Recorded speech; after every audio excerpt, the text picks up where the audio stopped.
سرے ساحل قیامت دیکھنا کچھ دیر گزرے تو ابھی تو غیظ میں عباس آتے ہیں ابھی کیا ہے نہ پوچھو دشمن ایمان سے علی کیا ہے میرے شبیر دے دو 7 بیٹے آج رائب کو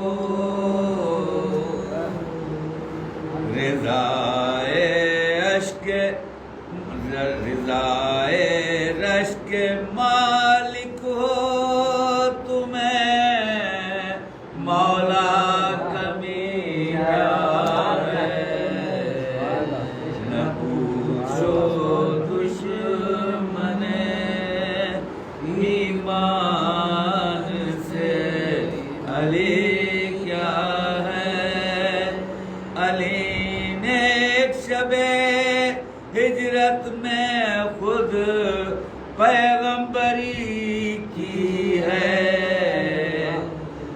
علی نے ایک شب ہجرت میں خود پیغمبری کی ہے علی سے پوچھئے بتلائیں گے پیغمبری کیا ہے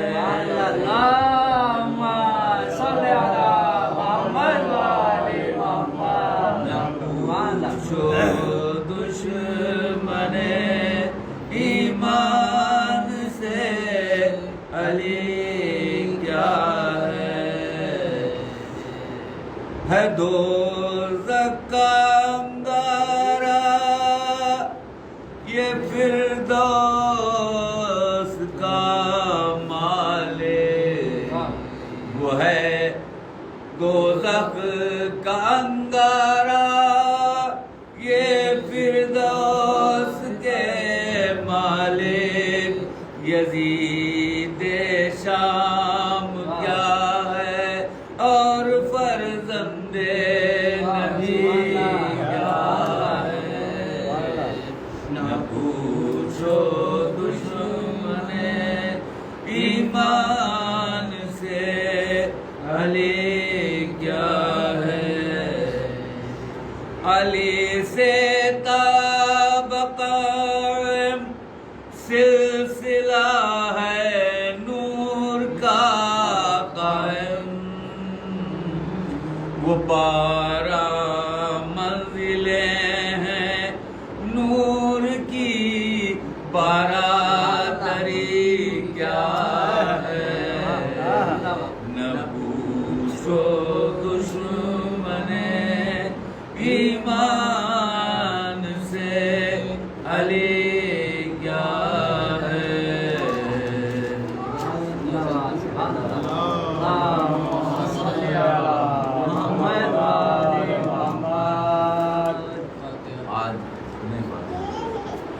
آج جو شب ہے اس کے لحاظ سے حضرت قاسم کا جو میدان کا منظر ہے کھینچنے کی کوشش کی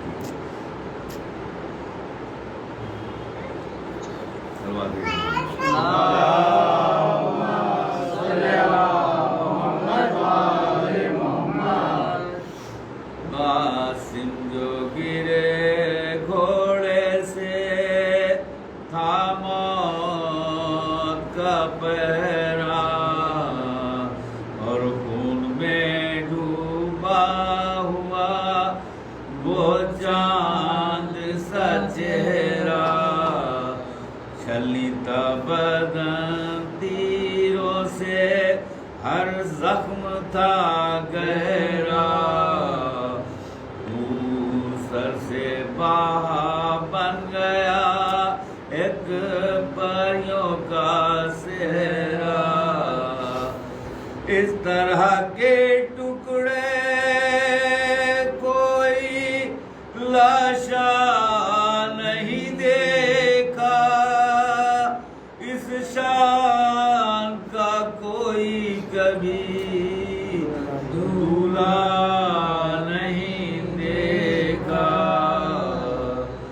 ہر جوڑ تھا ٹوٹا ہوا، ہر بند جدا تھا، بازو پہ بنے کیے جو تعویذ بندھا تھا، کچلا ہوا سینہ تھا، لہو سر سے بہا تھا، اس پھول سے بچے پہ عجب ظلم ہوا تھا، یہ بدن تھا ٹاپوں کا وہیں ٹوٹ گئی تھی، سب ہڈیاں سینے میں کہیں ٹوٹ گئی تھی، میدان میں مدد کے لیے چلاتے تھے قاسم، جاتے تھے ادھر اور ادھر جاتے تھے قاسم، گھوڑوں سے کچل جاتے کہیں بچ نہیں پائے، اللہ کسی کو یہ مصیبت نہ دکھائے، شے بھاگتے بھائی کا کسر ڈھونڈ رہے ہیں، میدان میں وہ لاش ہے کدھر ڈھونڈ رہے ہیں، آنکھوں میں اندھیرا ہے مگر ڈھونڈ رہے ہیں، خود بھائی کا وہ لفظ جگر ڈھونڈ رہے ہیں، تیورا کے وہیں گرتے ہیں، غش آتا ہے شے کو، جب جسم کا ٹکڑا کہیں پا جاتا ہے شے کو، شبیر نے جس کو کبھی گودی میں کھلایا، پلکوں کو بھی چوما کبھی سینے سے لگایا، تقدیر نے یہ آج عجب وقت دکھایا، لاشا اسی بچے کا ہے چادر میں اٹھایا، تھامے ہیں جسے وہ حسن ہستا جگر ہے، پاس آ کے یہ گٹھری نہیں بیوہ کا پسر ہے، لے لیتے ہیں کچھ درد بتائے نہیں جاتے،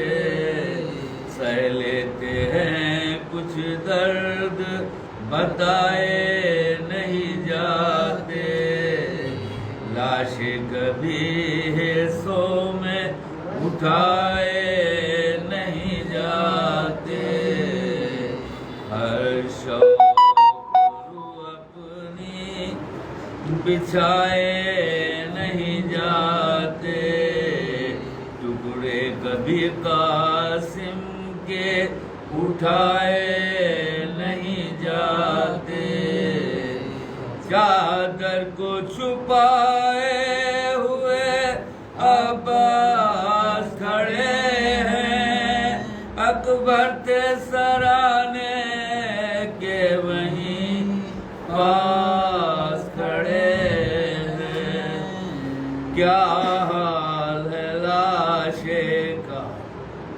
بتایا نہیں جاتا، شبیر